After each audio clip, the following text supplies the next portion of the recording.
तो अभी जिस टाइम पर मैं वीडियो बना रहा हूँ उस टाइम तक सोनम सर को हंगर स्ट्राइक करते हुए 19 से 20 दिन हो चुके हैं, लेकिन तो भी गवर्नमेंट से कोई भी रिस्पॉन्स नहीं आया है। और अगर तुम्हें लगता है कि ऐसा पहली बार हुआ है तो फिर इससे पहले भी जेडी अग्रवाल के साथ भी सेम हुआ है।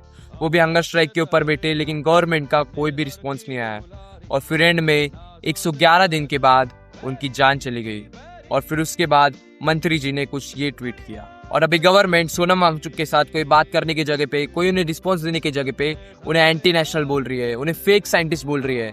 और ये चीज अभी इसी वीडियो में क्लियर कर देता हूँ। तो सबसे पहला आर्गुमेंट ये था कि 3 इडियट्स सोनम वांगचुक सर के ऊपर बनी नहीं है और ये रियलिटी है और इसका क्रेडिट भी कभी भी सोनम वांगचुक सर ने लिया ही नहीं है। और उन्होंने खुद उनके स्पीच में ये चीज को भी क्लियर किया था कि 3 इडियट्स उनके ऊपर बनी नहीं है। बहुत बार लोग मुझसे यही पूछते रहते हैं, आपका स्कूल 3 इडियट स्कूल है, आप फुनसुक वांगडू हैं।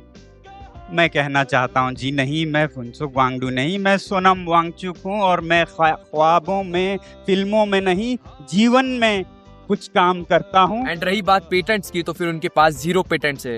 And this is not because क्योंकि उन्होंने कोई इनोवेशन नहीं किया, लेकिन दिस इज बिकॉज क्योंकि उन्होंने जानबूझ के कोई भी चीज का पेटेंट ही नहीं लिया, क्योंकि उन्हें कभी भी प्राइवेटाइजेशन ही नहीं चाहिए था। उन्हें ये चाहिए था कि जो भी उनके इनोवेशन है वो ओपन सोर्स रहे, जो भी लोगों को उनकी नीड है उसे ओपनली यूज कर सके विदाउट एनी रिस्ट्रिक्शन। तो तीसरी चीज उनके फादर के बारे में कि वो एमएलए थे कांग्रेस पार्टी की तरफ से, लेकिन ये चीज को प्रूफ नहीं करता है कि सोनम सर भी कांग्रेस पार्टी के मेंबर है।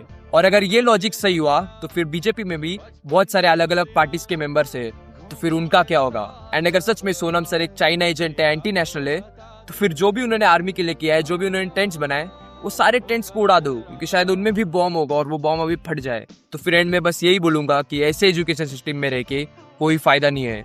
अगर तुम्हें पैसे कमाने हैं तो फिर तुम्हें एक छपरी यूट्यूबर बनना पड़ेगा, नहीं तो रील्स बनाने पड़ेंगे। क्योंकि अगर तुम ऐसे एजुकेशन सिस्टम में पढ़ोगे तो फिर पेपर लीक पे पेपर लीक होगे और तुम कभी भी एजुकेट नहीं हो पाओगे।